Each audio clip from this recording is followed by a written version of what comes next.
Jack Daniels is proudly served in fine establishments, questionable joints, and everywhere in between.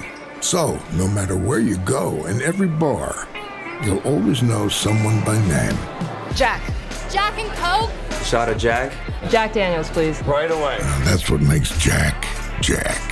Please drink responsibly. Responsibility.org. Jack Daniels and Old No. 7 are registered trademarks. Copyright 2025 Jack Daniels. Tennessee whiskey. 40% alcohol by volume. 80 proof. Hey, it's Sydney Sweeney. I'm not here to tell you to buy American Eagle jeans. And I definitely won't say that they're the most comfortable jeans I've ever worn.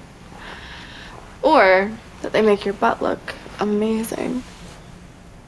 Why would I need to do that?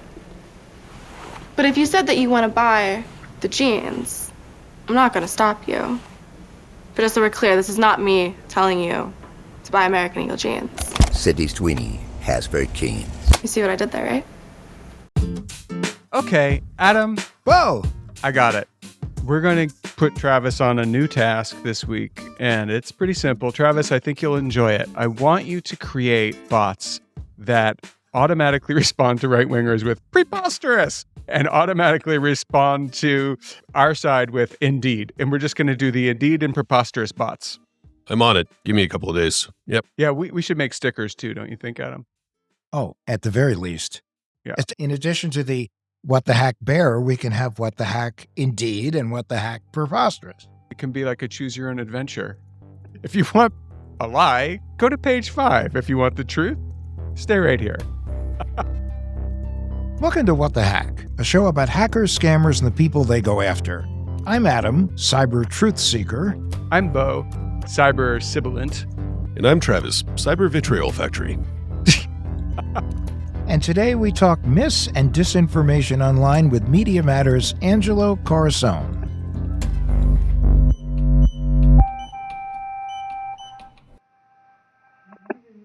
Angelo, my friend, welcome to What the Hack. Hi. You're an incredibly busy guy these days, so it means a lot that you're able to spend some time with us today. Oh, please. I'm happy to. Before we get started, we'd like for our listeners to get to know a little bit about our guest. So, first off, where are you coming to us from? I'm in Washington, D.C. One of my favorite places where there's a great deal of insanity going on these days. There is. You can feel it. That's for sure. So you're the CEO of Media Matters. For our listeners who may not know much about it, what does Media Matters do? Yeah. So Media Matters is a media watchdog organization. We're about 100 or so staff and mostly researchers. And what we do every day is, we live monitor about 60,000 hours of media a year. So that's television, radio, podcasts. That's live. So that's somebody listening to it in real time as it's happening. And then we archive and analyze about 1 million hours more. So we're able to look at a pretty broad section of what's happening in the information landscape. And we do the same thing online. And what we look at is specifically, we try to identify misinformation that metastasizes, things that spill over and start to affect, the broader conversation. Is it dragging the rest of the news media into either amplifying or privileging the lies, the misinformation, because that is where you start to then get harms and effects as a result of it. And then what we do is, a series of interventions. Some of it is early warning. We say, hey, here's this thing that's starting. Here are some things that can happen right now to stop it before it spreads. So how do you perform the analysis? So it starts daily. I mean, we have most of it. We have people working 20 hours a day. So there's only 4 hours during the day where there's not somebody or a team working live in real time. And what they basically do is it all starts with media monitoring, scans. And what we try to look for are anomalies. So things that are weird. Hey, is this different? That's abnormal. Here's this. All of a sudden, if we're monitoring these message board communities, for example, we'll notice a spike in a very specific narrative. Oh, they're making this claim about this school in Ohio. That's weird. It's popping up on all these boards in a really short period of time. That's different.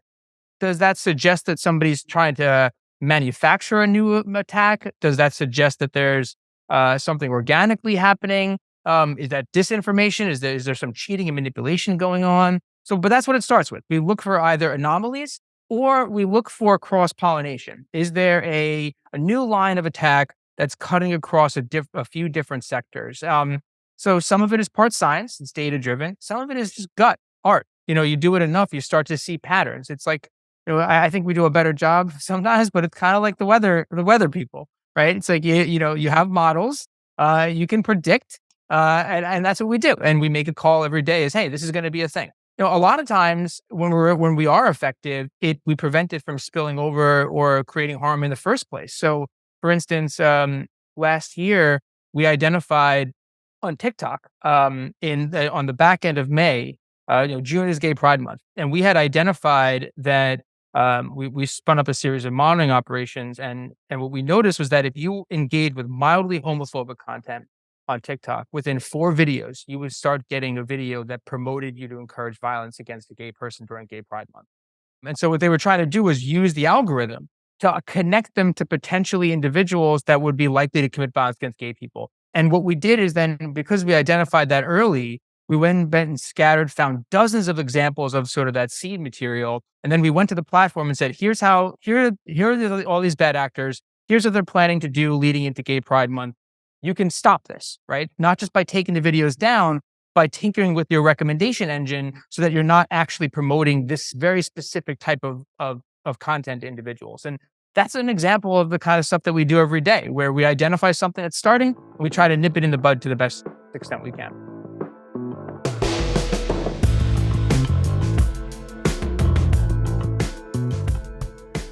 Let's go back to the beginning. What inspired you to get involved in this area? Part of it was procrastination, and part of it was Glenn Beck.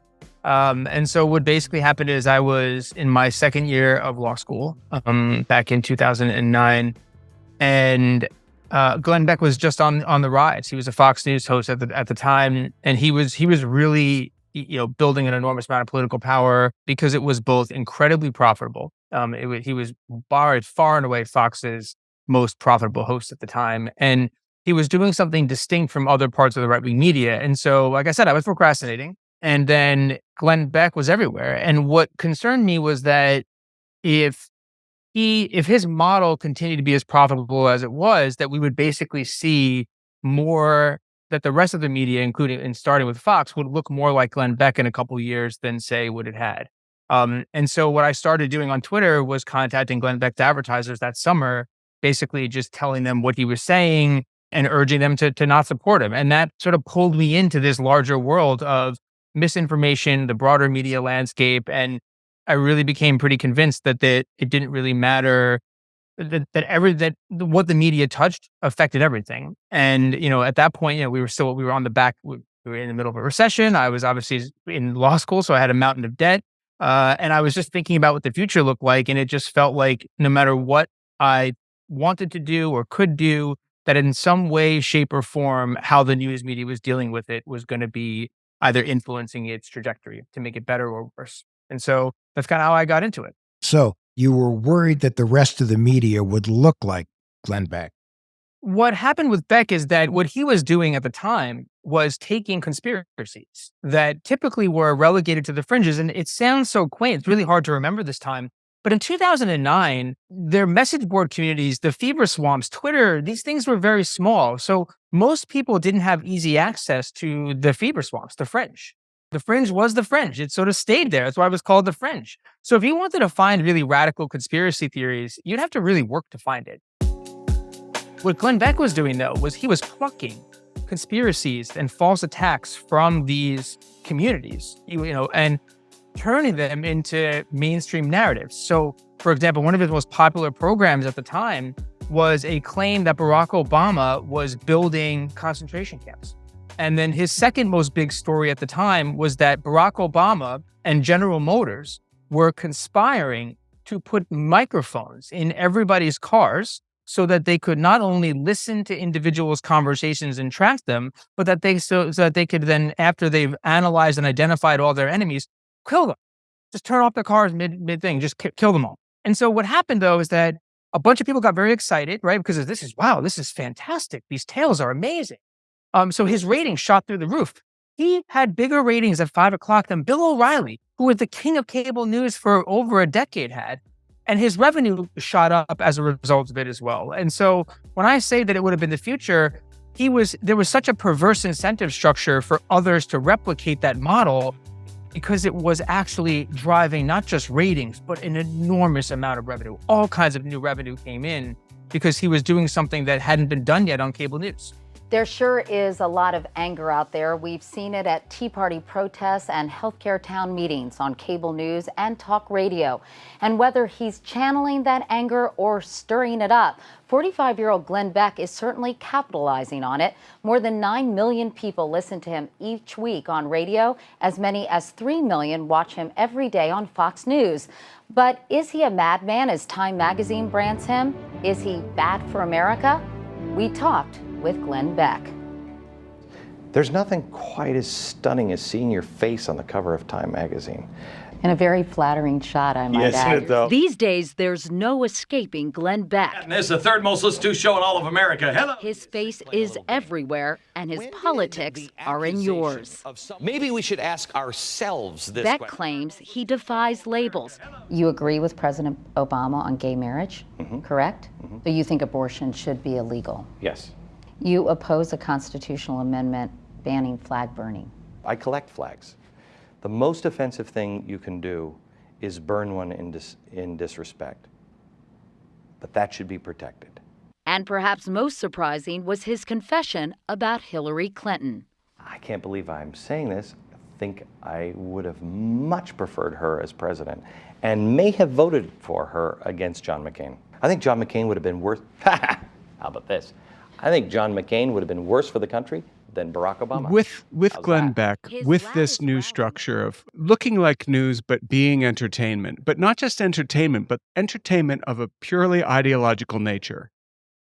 How do you approach, what is the formula for approaching something that presents itself as news but is actually opinion? One of the advantages, these things aren't happening in a vacuum. What makes right-wing misinformation so pernicious is that it has an echo chamber around it. What is the echo chamber you're referring to? So in big part of the echo chamber is talk radio. But then also it's online. There was only a brief period in time where Democrats actually had an advantage on the internet. But starting around 2013, the asymmetry started to look more and more like talk radio. And in fact, it got so bad that between 2016 and most of 2020, on any given day, if you looked at the total share of voice of online conversation, we track this daily, about 40 to 45, 60%, depending on the day, but it would never, ever be less than 40%. Typically would hover in at least more than half, would be right-wing voices, right-wing entities, right-wing outlets. Then it'd be about 12 to 15% would be left-leaning, and then the rest would be chopped, sort of split between national and local news. So every day, the majority of stuff consumed online was right-wing. So that's the echo chamber. So we went from having like soccer moms to Trump dads. That's right. That's exactly right. That's a great way to put it. And that really became the dominant, so the echo chamber is that. And what it means is that you can take a narrative that exists, that gets plucked, that gets sort of refined, and you can hammer it away. You can make something out of absolutely nothing. And then you can attack the rest of the news media for not covering it. You say, oh, look at them. They're carrying water for Democrats, right? And they're just doing liberal bias. And what happens is that if you're a journalist, you care about, to some extent, your reputation. So in an effort to inoculate yourself against these bad faith right-wing attacks, you start to at least give lip service to or credit or credence to these conspiracies or these attacks or these false lines. You start to ask about the controversy, the question. And so you have to contain. And the way you contain it is by showing fruit of the poison tree. You can go to a news outlet and say, hey, that thing that's happening on Fox or that's percolating on talk radio right now that congressman talked about. Did you know that it started on the Daily Stormer website 4 days ago, which is a white nationalist publication? Then it becomes radioactive, right? And the other strategy is you're not going to make these right-wing outlets good actors. The feature is the bug. They're designed to lie and misinform. So what you have to do is create the conditions where it's a lot, either undermine them so that they can't operate that way. It's unsustainable, and that's usually financial pressure. Or you can expose them enough so that their audiences cannibalize against each other. George Santos, for me, is a great example of the good work you've done. Because just the other day, you may have, I know you know, Angelo, and if you're listening, you may know this as well. He flashed a white nationalist sign at a crowd. Yeah. And now the reason we know that, and the reason we know that's the case, is because Media Matters has gotten really good at pointing out where these things come from and what they mean. Yeah, that is a really good example that even something as simple as the OK symbol, which is that weird little hand gesture, that is a reflection of sort of a wink and a nod that became part of the alt-right and these white supremacist communities were using. It was sort of their symbol. We made sure everybody knew that. And another example is, everyone talks about or makes fun of, or now it's a touchstone, Marjorie Taylor Greene and Jewish space lasers. That was us. Because part of what happens now is that so much of our politics is actually a reflection of what's happening in the right-wing media. And our argument was that we were showing that she was a creature of these communities because the rest of the news media at that time wasn't paying close enough attention to how much she was an extremist. And that wasn't something she tweeted or posted about. We were monitoring message board communities, and that she had said that in the third thread of a Facebook comment. She made a comment about Jewish space lasers. She made a bunch of other comments too, but that's the one that everybody latched onto because it is such a clear example of them internalizing conspiracies. And there's dozens more. Doug Mastriano and paying white supremacists, who was a gubernatorial candidate in Pennsylvania. We found him paying literally a white supremacist consultant.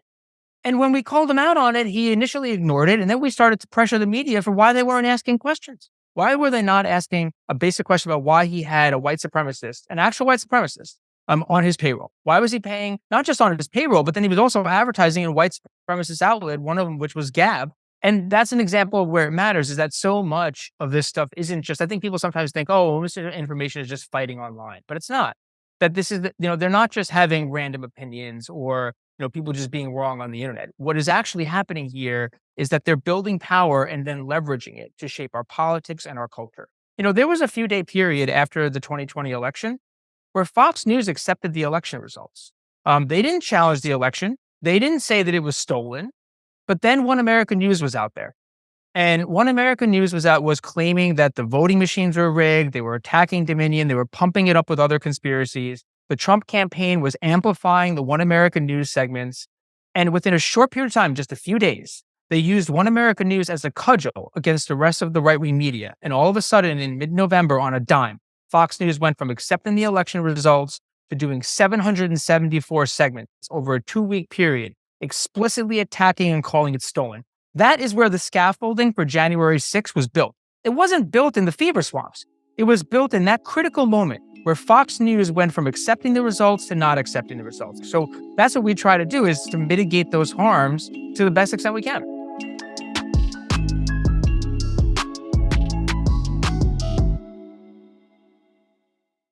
You set the table, put on a playlist, even made the lasagna from scratch. And now you're wearing it. OxyClean Max Force Spray tackles tough, set-in stains the first time. Adulting is hard. Fighting stains shouldn't be. OxyClean Max Force. It's not clean unless it's OxyClean. Hey, it's Paris. I love sparkly things, right? Like stars. Duh. And thanks to Hilton and AutoCamp, I just slept under them. Picture me, serving looks by the fire outside my luxurious Airstream, making s'mores with the kids, while a national park is our backdrop. The great outdoors meets Hilton hospitality. That's hot. Explore all the new ways to stay at Hilton.com. Hilton for the stay.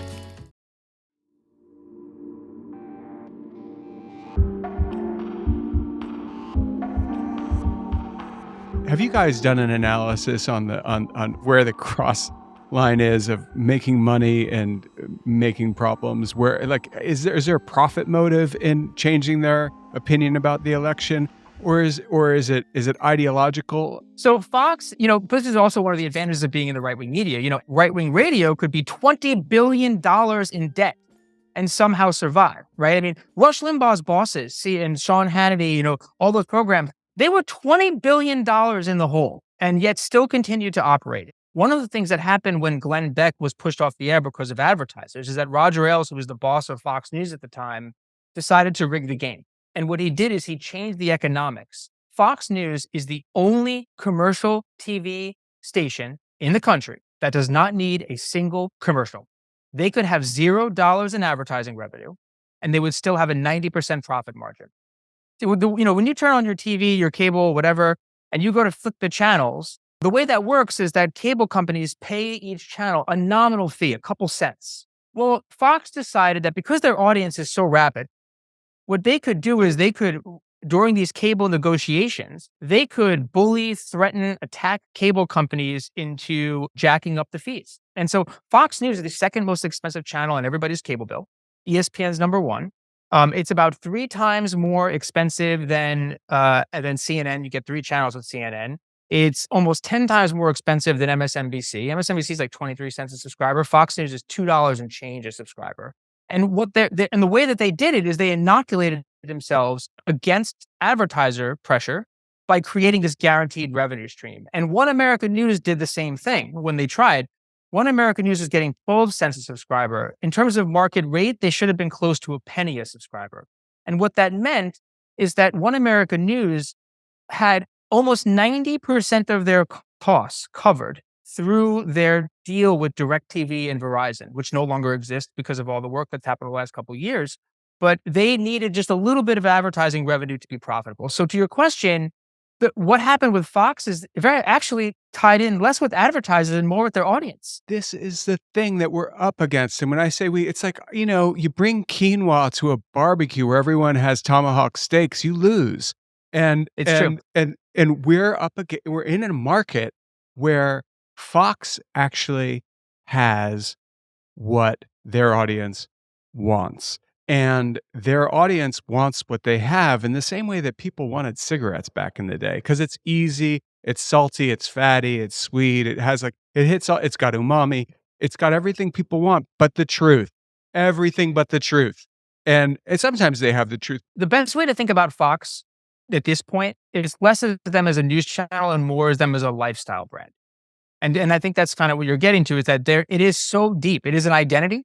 And what that means is that when they pick up a storyline, it has huge amounts of persuasive power beyond just their own audience. They are a center of gravity in this broader right-wing media landscape. Now, look, I think one thing that we have to be mindful about is that we can't get so focused on the fight in front of us that we lose the fights that are emerging. Because if you and I were to have this conversation in 5 or 6 years from now, we would not be talking about Fox. We would be talking about Rumble and the Daily Wire. Those are going to be the new Fox News if we don't do something about them now. So, there is a mitigation that has to happen with Fox, right? And an adaptation. They're always going to be there. There's some ways to get them at the edges. And the strategy worked for One American News because they hadn't fully adapted to this new cable environment. So we were able to intervene and to really tackle that pressure point.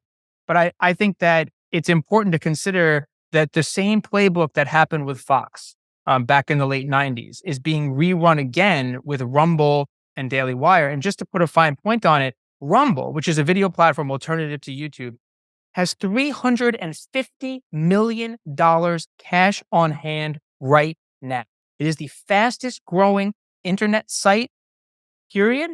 Rumble has $350 million cash on hand right now. And what that means is they can invest in programming. They can invest in people. They just put, Donald Trump Jr. wants to launch a show. He goes to Rumble. They give him a couple $1 million. He's now got a show. They're doling out cash to creators.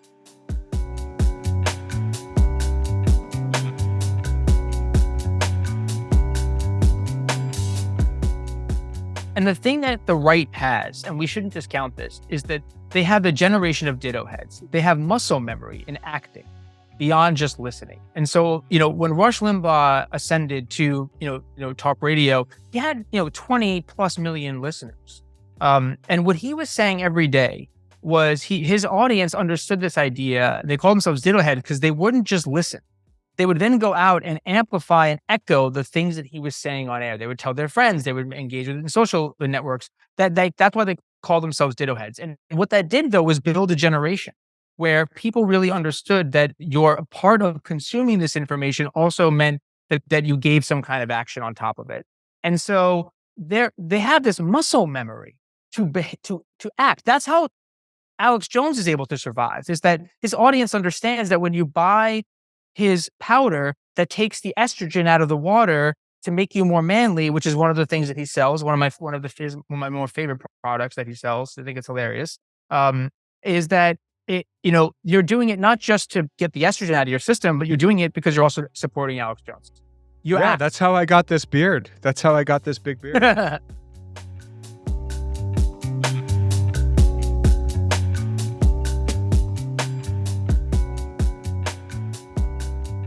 So we go back to TikTok, because you were talking about the fact that you pointed out to them that they were promoting homophobic content, and you started the campaign to bring that to everyone's attention. My question is, when you contacted TikTok, and I would assume this would also apply to when you contact Twitter and Facebook and the rest, because we know certainly when you contact mainstream media, they respond.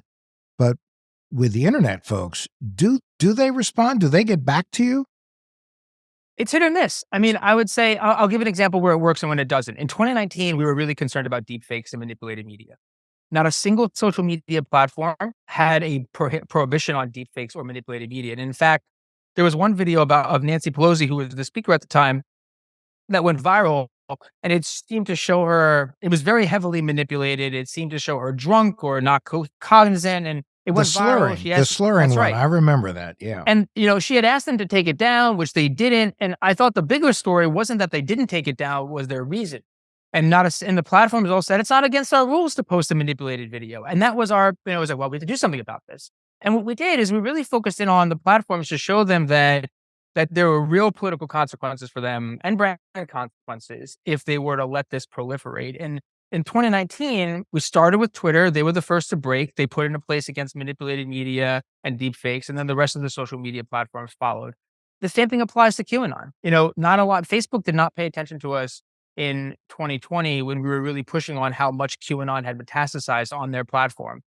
In August, though, when they said they were banning violent QAnon groups, what we did is every single day, we went to a different news outlet and had them write a story about, we went into Facebook and said, identified a few groups that broke their rules. Facebook said they banned violent QAnon groups. We found a bunch that did. And a new outlet every day was showing how Facebook's, wasn't enforcing their rules well. And the idea was that we would do that every day until eventually they took consistent enough action to ban it. And I will say that it took about a month, but they did in October of 2020. And that was a difference maker for the effectiveness of the insurrection, because at that time, the QAnon infrastructure on Facebook was the single largest source of online to offline action, period. Nothing was even close to it. It was bigger than the rest of the right-wing media combined in terms of just sheer audience size on the platform. It had the most kinetic energy. It was huge. And they lost all that overnight in October. So they lost a real powerful organizing tool. And so to your question, a lot of it is you have to have the research and the goods, and then you have to know where the pressure point is to identify it. And sometimes you have to be willing to keep pushing on it until you can get them to move. Sometimes they're not responsive, but a lot of times they are. And that's not because they're good actors, but because they think that there's more to it on the front end and the back end. And I'll give one more example. After Russia invaded Ukraine, a whole bunch of the major social media platforms put an announcement out there saying, look how good we are. We took down all of these Russian disinformation networks on our platforms. And they did press releases. They got a bunch of great stories. The day after, and this gets into how we find this stuff, we released a series of research reports. We didn't even go to them directly on this one because we wanted to make the point. They left up all the Russian Spanish language disinformation networks. They left them all up. So they took down all the English language ones, did a whole big celebration because they wanted to get the accolades at the time, but left all the Spanish language ones up. And what we were trying to demonstrate was that unless you're willing to hold their feet to the fire, they won't take sufficient action. And the way we identify that is, there's plenty of social media listening tools. So obviously everybody has those. That's not what's special. What is special though, is that we focus really on, it sounds like a dirty word, but it's not. It's infiltration monitoring, which is, places that you can't just buy the data online. Everybody can search Facebook. Everybody can search Twitter. What you can't search are private Facebook groups or closed Facebook groups that have 50, 60,000 members in them. What you can't search is the private Facebook group that we found Ron DeSantis in 2 elections ago, where it was a closed group of, a few hundred sort of political figures and their sort of staffers that were sharing ridiculous, absurd content, some of which he was then plucking up directly from the groups and mentioning it during the campaign trail. And we were able to show how he was actually parroting out things that he was getting from his Facebook group. So what we try to do is we get into the communities where they're one layer behind the veil, and then also other networks where you can't buy the data. And that is, I think, the secret sauce of our monitoring is that what we do is we try to collect and look at, the same way we did for talk radio, places that you can't easily search. And I think the best illustration of that is when the New York Times, after the Buffalo shooting last year, wanted, that shooter was radicalized online. 4chan was one of the places where he was radicalized, that online message board community. They knew what places, what forums that he was a part of on 4chan, but what they didn't have was the data, and they wanted to reconstruct his radicalization path.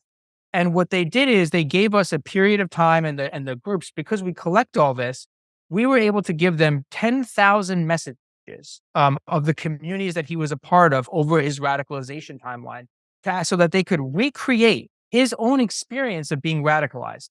So that's because we have the resource. And so how do we track it? We look at the places that are not easily searchable and accessible, because those are the nexus points, or the places where these things germinate and incubate. And that helps us either get early detection, or alternatively, it helps us identify when false narratives are beginning to cross-pollinate. And that's how we sort of sift out where we need to intervene.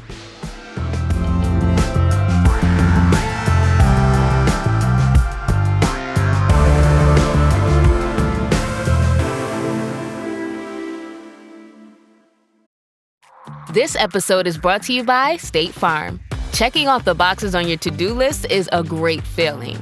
And when it comes to checking off coverage, a State Farm agent can help you choose an option that's right for you. Whether you prefer talking in person, on the phone, or using the award-winning app, it's nice knowing you have help finding coverage that best fits your needs. Like a good neighbor, State Farm is there. This episode is brought to you by Mott's Applesauce. So you're looking for a snack your kid will love and you can feel great about? Give him a Mott's no sugar added applesauce pouch. Made from real, delicious apples and a good source of vitamin C, too. Perfect for tossing in a lunchbox or grabbing for on the go. Mott's. Real apples make real good applesauce. Learn more about Mott's no sugar added applesauce at Motts.com.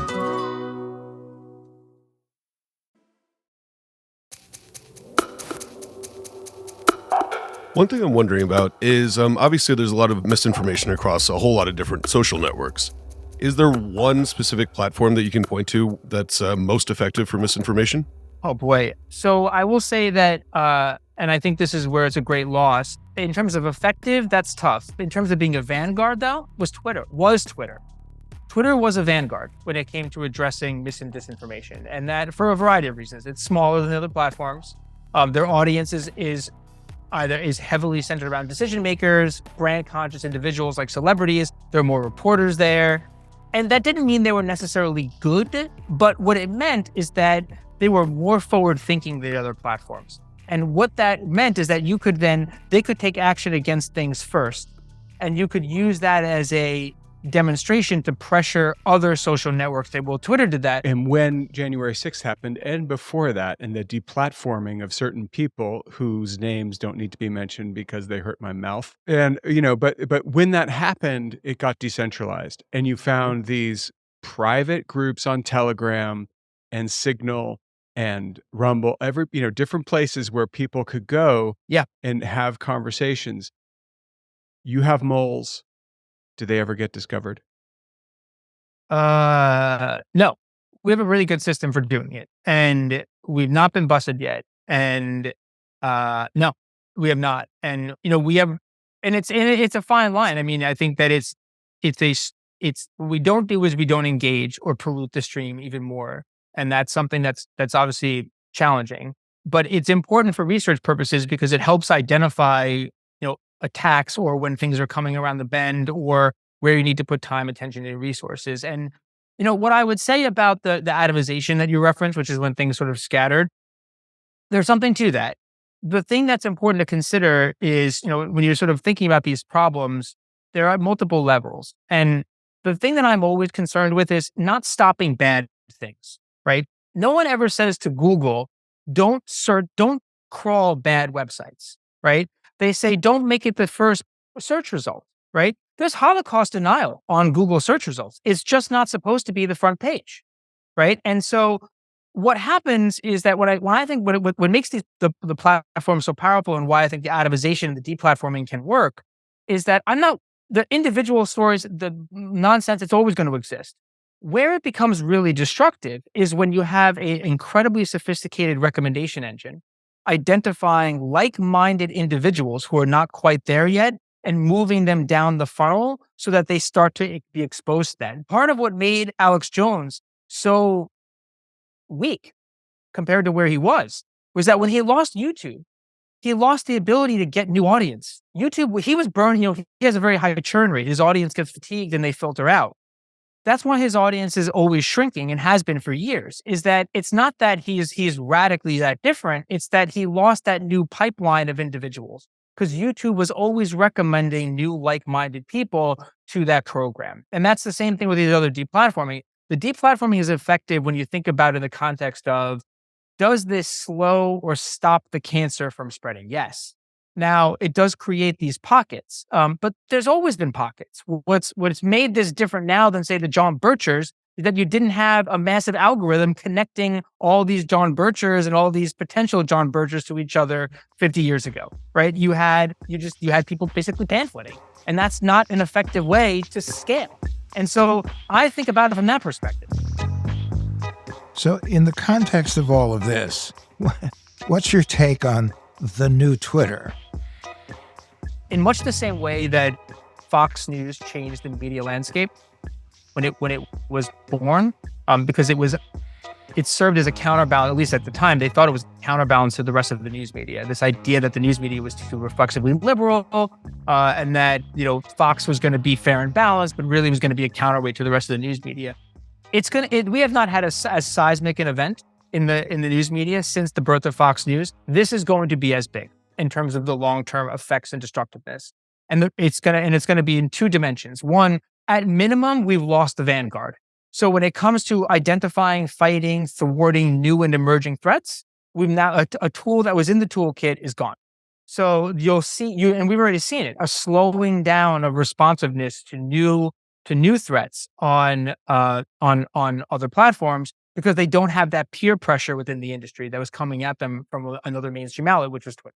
So that's the first. The second, though, is that Elon Musk is going to aggressively, push it in a direction to sort of what he sees as a counterweight to the rest of the online landscape. He thinks the rest of the online landscape is reflexively liberal, and that there needs to be a place that is specifically designed to appeal to an audience essentially of far-right individuals. And they have a stranglehold right now on the news industry. They really are needed in terms of for a very large part of it. It's how they get information. It's how they share it. Their own brands are tied to it. It's going to take a long time for people to unwind from it.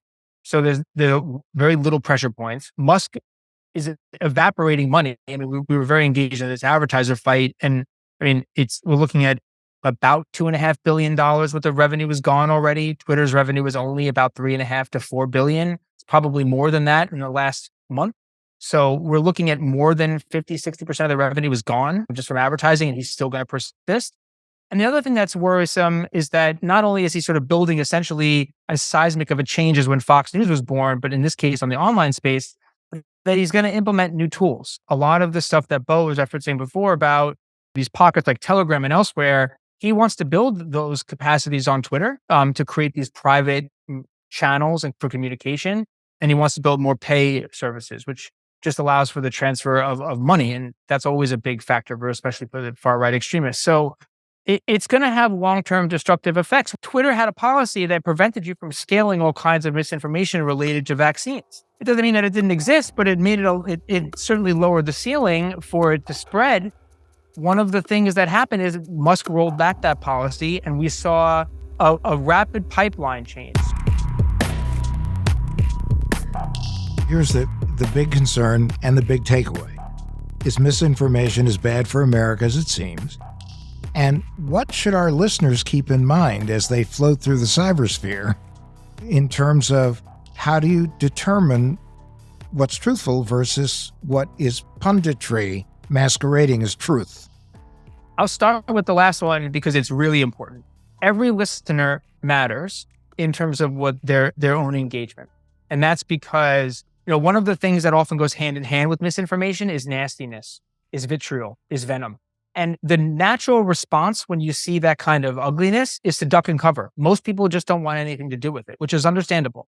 The problem with that is that by not engaging in some way, you're actually helping it, because algorithms look at everybody's behavior. It's not media, not online media, it's social media. What you do matters in those spaces. And so when people check out, when they don't recognize the fact that they're listening, their consumption is tied hand in hand with their own engagement, they're actually helping rewire the algorithms in a way that advantages far-right extremism, disinformation, misinformation. So that's just an appeal to say what they post, what they share, what they say actually makes a difference, not just for their individual audience, but in an aggregate, it's almost like voting. Every vote counts. The same thing here. Every engagement matters because the algorithm looks at everybody's behavior. So are you saying if you see something, say something? Yes, absolutely. And because if a platform thinks that a narrative is settled, it will privilege that particular perspective or that authoritative source, even if it's not authoritative. It'll say, well, wow. For example, for almost 2 years, this is a couple of years ago, Ben Shapiro was the single most authoritative, according to the internet and algorithms, the single most authoritative and influential voice on reproductive health in the country. Nothing was even close. And that's because everything that he posted had an enormous amount of immediate uplift, very little pushback on it, which then reinforced to the algorithm that this is a credible, authoritative voice. It was all automatic. Now, if for our listeners who don't know who Ben Shapiro is, he is a far-right individual who is basically, he's a far-right individual. I mean, summarizing Ben Shapiro without saying mean things about him is almost impossible because he is. I try not to say nasty things about him, even if they deserve it. But Ben Shapiro is just sort of an odious right-wing character that really, really, really hates gay people, and for the most part doesn't really believe that women should not only have decisional authority, but really shouldn't have equality. He's pretty vocal and pretty vicious about that. He's also dumb. He's treated as a smart person because he sounds smart and because he plays the violin. Somehow he's supposed to be a savant, but he actually, a lot of the things he says are just genuinely dumb. But he has a lot of money. There's a lot of money backing him. And as a result of that, he's building an entertainment industry. And it is an industry at this point. It's about $100 million worth of entertainment productions. And he will be a feature moving forward. So Ben Shapiro, bad guy, misinformer. I think what the essence of what you're saying, Ben Shapiro aside, because Megyn Kelly loves him, is right. If you don't push back, you're actually pushing up. Yes, that's a good way to put it. And so when it comes to the authoritative sources, we are a big country. There's really only a couple papers. And newspapers still drive most of the conversation. When you look at cable news, talk radio, podcasts, even online, it's basically all regurgitated news from newspapers, a few print journalists. And so you can't go wrong with the tried and true publications. Local news, unless it's Sinclair, is probably going to be pretty solid as well. People should just be careful and, not just reflexively push on something, especially if it sounds too good, but to be cautious. And I would just say that individuals' participation is what matters more than anything. And if it's something is truly incredulous or ridiculous, it definitely helps to make sure that that's noted, because it programs the algorithm. And I think not enough people really realize how much their own behavior is shaping the conditions around all of us. The right wing certainly understands that. They sort of have this amplification imperative built into their muscle memory, but we don't. And we really do need to build that muscle memory up because it really will make a big difference. Well, you're 1,000% right. But the other issue too with a lot of people is that they're worried that if they do push back, they could be putting themselves in the crosshairs of somebody. And they don't want to engage in that way because they're afraid that they could make themselves a target. Anyway. Yes. Angelo, bottom line, it's good to fight. And thank you so much for leading the fight in this area. Thank you. We loved having you, and your insights are golden. I appreciate it. Thanks for having me on. So great to see you, Angelo. Likewise. Yeah, thank you.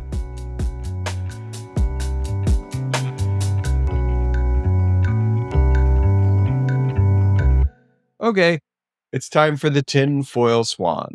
Our paranoid takeaway to keep you safe online. So what do you want to talk about today? I know we talked about how to spot disinformation when we had Roy Wood Jr. on, but I think we need to drill down a little more.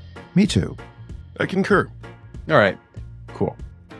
Narrowcasting. That's what's on my mind. It's an advertising term, actually, but it can be used in this context, too.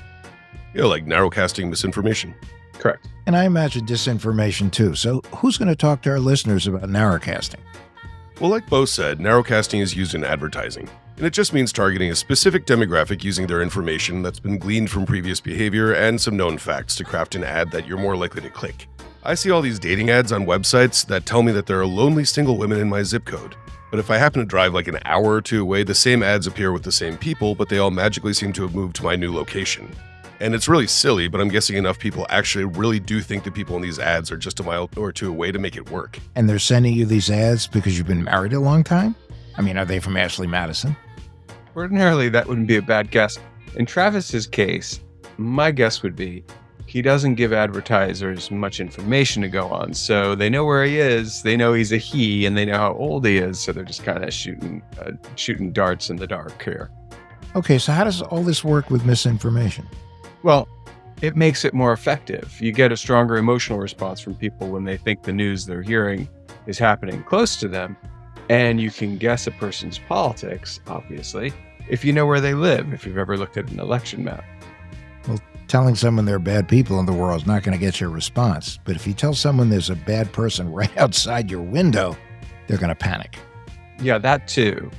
The more specific your content, the more likely your target is going to engage with it. You just need to know where to find your target.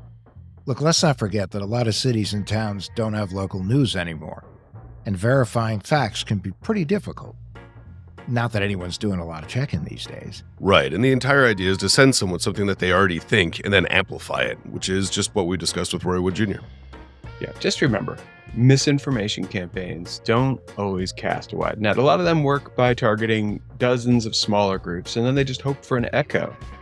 Right, and Ditto Heads missed the memo from Carl Sagan, who said, I think it was Carl Sagan, he said that extraordinary claims require extraordinary evidence. So if I see something on like a local subreddit that says they're going to fix a pothole in my area, that's one thing. But if I see something saying that they're going to be doing door-to-door gun confiscations in my neighborhood, I'm going to really need a lot more information to back it up before I start getting worked up over that. You don't own a gun. No, but you know what I mean. A lot of this comes down to the same things we tell people about how to spot scams. Misinformation is a kind of scam. They want you to react in a panic before you have time to think, or tell you that something's too good to be true. The end goal could be different, but misinformation uses the same playbook. So the best advice here, as Beau always says, go slow. Which is pretty funny considering that I almost never do that. But that's our tinfoil swamp.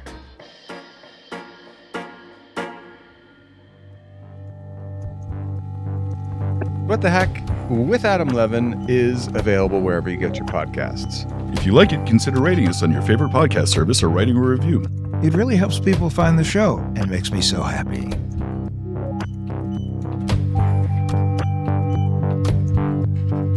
What the Heck with Adam Levin is a production of Loud Tree Media. It's produced by Andrew Stephen. You can find us online at adamlevin.com and on Instagram, Twitter, and Facebook at Adam K. Levin.